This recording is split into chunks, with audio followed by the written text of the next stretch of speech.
is Ace with RockRevolt magazine. I am here with Mr. Ryan McCombs of Soil. What's going on, man? Just sitting at the house right now, having a little time off, enjoying that. Right? Yeah, oh man, I'm, besides talking to you, kind of just doing my day-to-day daily work, man. So, but you're gonna need that time off because once the last end of September hits, man, you guys are on the road. Yeah, it's back to somebody somewhere thinks we're so young. And, but no, it's going to be cool. We have actually been really, we've fallen into a really unique, neat situation. Since we've been around for as long as we have, people have kept us around and given us time of day to be here now. That we've been able to get to a point to where, we go out and play a handful of shows, and we go home for a little bit. Go out and play a handful of shows and go out for a little bit. And we've been doing that throughout the last year. But, yeah, like you said, coming up here in September, it is back to the way things were meant to be. Just out there, hitting the road, playing shows, night in, night out, getting to meet the people at just the time of day. So it's going to be cool. It'll take some years off of us and probably add some on at the same time.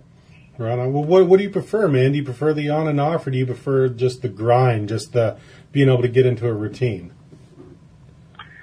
It's nice to go out and be able to, be at this stage in our careers, to be able to just do a handful of shows, and that's always nice. But at the same time, it can be a little tricky when you're in that routine and there's no fix.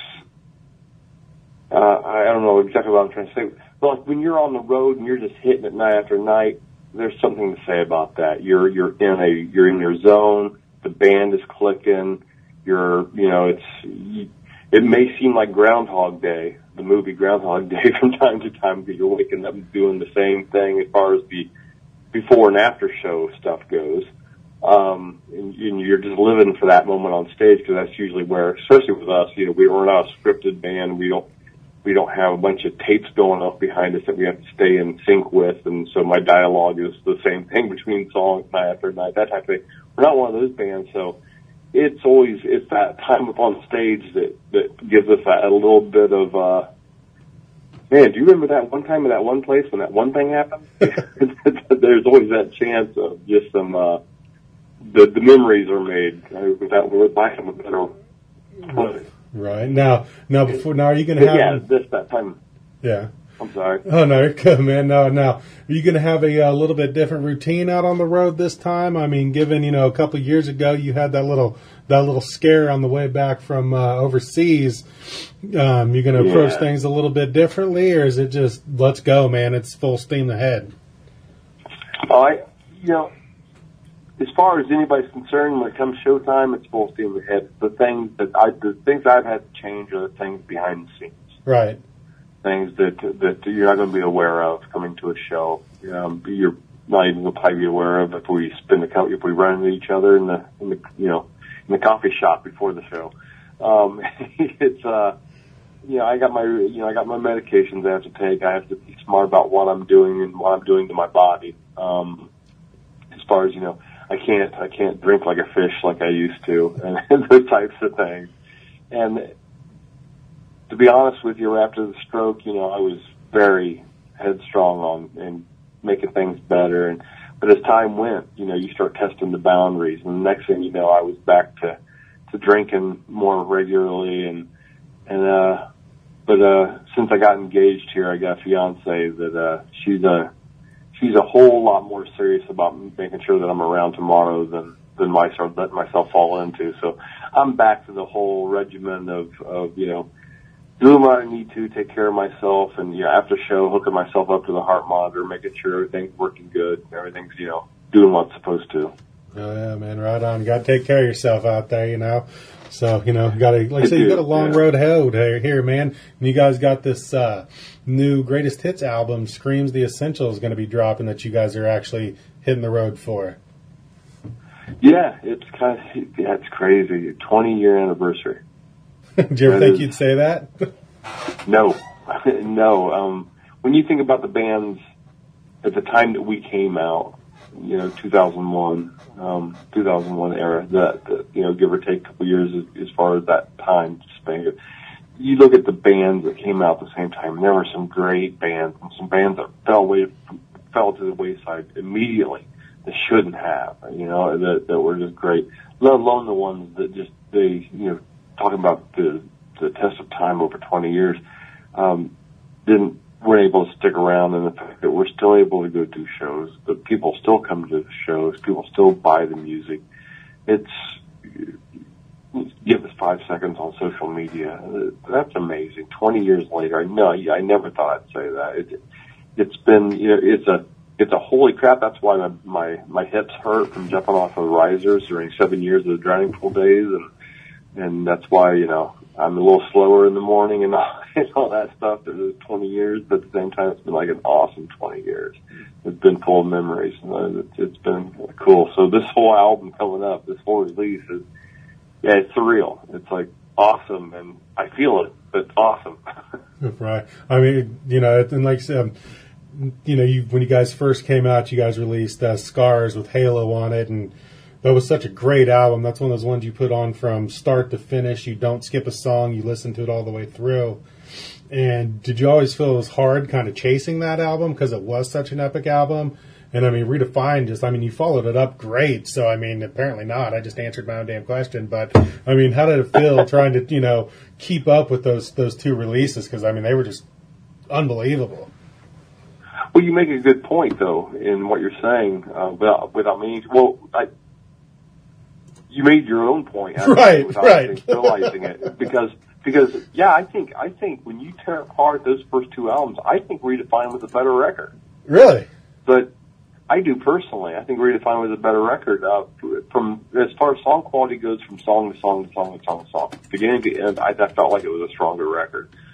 But it never hit like that. Like, to this day, you run into people like, I remember where I was the moment I heard this beginning scream of Halo. Right. And, the first time. And nothing from Redefined ever hit impact-wise like Halo did. But I think as far as an album goes, it was strong. It was just as strong, if not stronger, from beginning to end.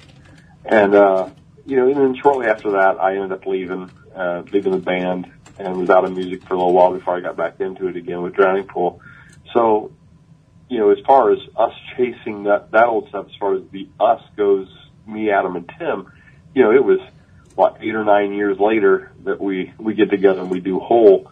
And that was spooky because you're writing music together for the first time in, like I said, 8 or 9 years, 10, well, no, it was longer than that because, yeah, we got together for 10th year, I'm lost here on dates, but yeah, we get together on the 10th year anniversary tour of Scars. And then we got together like about a year later and actually decided to do another record, Whole. Anyway, you're writing that. And yeah, those things crossed your mind on that album because it was like, man, that was a unique situation where you're like, are the old school fans, the people that loved the Halo, loved Scars and Redefined, is this going to be the album that they expect? The people that, there were a lot of people that liked True Self and Picture Perfect, the soul albums that I wasn't a part of, but there were also a percentage of people out there that missed the old lineup. So I caught myself really conscious of that. Like, are those people is this going to let them down, or is this going to pick them right where they left off? Or are they going to feel good about this? And then after a while, it's just like, what am I saying? You got the main ingredients in the writing of those records. Adam was always responsible for 95% of the music. Whether somebody else came up with a riff, Adam made that riff a song musically. It was him and I sitting in the garage together, bouncing ideas off each other. Me telling him, like, this is what I hear. That riff sounds like a chorus to me. This riff sounds like a verse, and we'd have a song. And Tim was always good for a song or two per album, and always had great ideas for the songs that we were writing. So it was like, we have the main ingredients, so why am I freaking out? So I just finally kicked all the concern to the side. It's going to be what it is. We've got me, Adam, and Tim together again. Let's see how it is. And I think the response to the result was really cool. People were like, man, this is the album that should have followed Redefined. So I think it was just the natural what our three Neanderthal minds could spit out. Yeah, well, and it doesn't help. It doesn't hurt either having a unique voice like yours does, because like I remember when Enemy first came out when you during your Drowning Pool days. The first thought I heard, because I didn't hear anything like the release on the radio, I just heard the song hit, I was like, shit, Soil's back together. And then I was like, wait a minute, that was Drowning Pool? What the hell? Because I know the voice, man. It's that voice. So that does not hurt when you're getting everything back together. Like you said, those key components of creating music, when you have something that valuable as that unique voice that not very many people have, that you can hear that one voice and know where it belongs. I appreciate that. Thank you very much. I've been blessed with the ability to scream in key. I grew up listening to singers, and I've never considered myself much of one. So I really, when people like yourself that live and breathe the music, say something like that to me, it's awkward for me, but I really appreciate it. Thank you. Yeah, man, definitely, absolutely. And another thing you guys are doing here on this Greatest Hits is you've got a new song that you're putting on there, even though it is a cover. And for me, it's really cool because my all-time favorite movie in the world is The Blues Brothers. I grew up watching that. I'm pretty sure my dad put me in front of the TV when I was like 5, even though he probably shouldn't have, because that's not the greatest movie for a 5-year-old. But, I mean... perfect. Hey, it taught me a lot of my vocabulary, probably the wrong one, but hey. But, I mean, I just love that movie, and then you guys, released the video, and with Lindy Gabriel on there, man, how did that all come together? Why did you pick that song, and how did Lindy become a part of that? Yeah, I'm going to throw that. That's all on Tim, our bassist. We were throwing around ideas for the anniversary, and we wanted to throw a lot of rare cuts out there, stuff that we'd never released before, like the acoustic track that we recorded at Dime's house back before he left us and were taken from us, and with Vinnie Paul, and it was just little tracks. They have a cover when AJ was still in the band of Rusty Cage, which just seemed fitting with the passing of Chris. So, hats off to him. A song with Static with Wayne, hats off to him. Just rare little tidbits. And so we're like, we need something new. I want to have fun with something. And Tim was like, it was just like days later. Tim was like, well, you guys, I think we should do A Whole Lot of Lovin'. And I literally was just like, I was waiting for the punchline. Because I was just like, that's so not Soil. Right. It's bluesy. It's a blues song. Yeah. But when you look at it, as far as the covers I've done in the past, Soil did a cover of Black Betty back in the day. Right. Drowning Pool, I did a cover of Rebel Yell. So there's always been things that didn't necessarily jump off the book like this is automatically something that you would expect us to do. So I was like, yeah, I'll give it a listen. And I listened to it. I was like, I still didn't know after listening to it. And then Adam sent the tracks of him playing his version, like with his guitar tones and his picking style and everything, and just sent it to us. And I was like, all right, yeah, that'll work. That's cool. And then Gabrielle, that was kind of just brought into the fact that the whole Pavement family, Tim's association with Pavement, the fact that we licensed the last record whole through Pavement Entertainment, as well as putting this one through Pavement for North America. That was just that whole Pavement family, and we had done a show or two with her, and she's just I love her rock voice, and I'm going to sound so ignorant right now, but I'm so horrible with names. The young lady down in Florida that also sang on the song. I'd like to just. I was trying to figure out who that was. I was trying to figure out who that was because nothing ever says anything about it. She's in the video, but nothing ever says who she is, and you see glimpses of her in the video, and I can't figure out who it is. But it never says anybody else. It just says Lindy. So I don't know. She's in that. She's in the Pavement. God, I want to drag myself out and pistol whip myself right now. But I think they nailed it. They nailed it apart. I was so unsure about the song. I was so unsure about my own delivery that it wasn't until we got the tracks with their vocals on it. I was like, all right, they brought it back to life. They say that having the girls on it brought it back to that traditional, even though they got those rock voices kicking on it, to me, it still brought it back to the original, the way you had the female soulful voices back then doing the blues thing. Just having that female presence, brought it back to being cool again for me. So we had fun with it. It was a good time. Yeah. And it's Christina Feliciano. Ah, there you go. There you go. Hey, thank you. Google, man. Gotta love Google right there at your fingertips. If I wasn't talking to you on my Google box right now, I may have been able to. Right.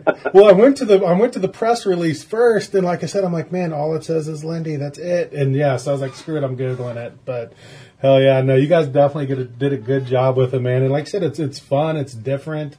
It's just. It's going to bring in. It'll even bring in a little bit of a different audience who's curious about it, who loves that kind of that song and that movie. So yeah. No, it was certainly fun. That's for sure. It was, and we grew up on that. The band is there's so many little things to it. The band is a Chicago-based band. Even though I myself, I'm a Hoosier. The band originated out of Chicago. The guys, all but myself, from the original members, were all from Chicago. So there was just that whole Blues Brothers Chicago soil connection thing that made it cool to do on that 20th anniversary album as well. Oh yeah. Well, like you said, we talked about at the beginning here, man, you guys are going to be hitting the road. You're starting out with Saving Abel on the Redneck Rebellion tour, man. That's going to be that's a pretty good mashup there. Yeah, we did a little special show, a one-off show in Fort Wayne, Indiana, maybe 2 months ago now, maybe longer, with Saving Abel. And though I know our paths have crossed several times in the past, it was really our first time to have time to be able to chat and kind of get to know one another. And it just that one show was like, we need to do dates together. So immediately, as soon as we left that show, both parties were in contact with each other, like, let's line something up, let's do some shows together, and that's how this whole thing came about. So yeah, it's gonna be fun. Oh yeah, absolutely. And then when you get done with that, you're hooking up with some of your Pavement family with Flaw and Gabriel the Apocalypse, and closing out the year before you jump overseas, man. So like I said, you guys put together quite the tour. Yeah, it'll be fun. I mean, that whole thing, the Kentucky boys there in Flaw, and that's more my territory. I'm from northern-ish Indiana, but everybody usually thinks I'm from somewhere down south. I've spent so much time. I lived in Louisiana for 5 years or so, Dallas, Texas for 5 or more years. So I've spent so much time down south that I think everybody always thinks I'm a little bit more southern than I am. But I'm just a flat belly from Indiana, but the whole it's fun. That tour's gonna be good. It's gonna be good to be on the road with Gabriel and the Apocalypse. But yeah, anybody that knows me knows how much I love the UK. Not that I'm red, white, and blue American, but I love touring anywhere anybody will give us time. But I've always had a special place for the UK and all, and. It'll be nice to go over there at the beginning of the year and kick off the whole new year, 2018.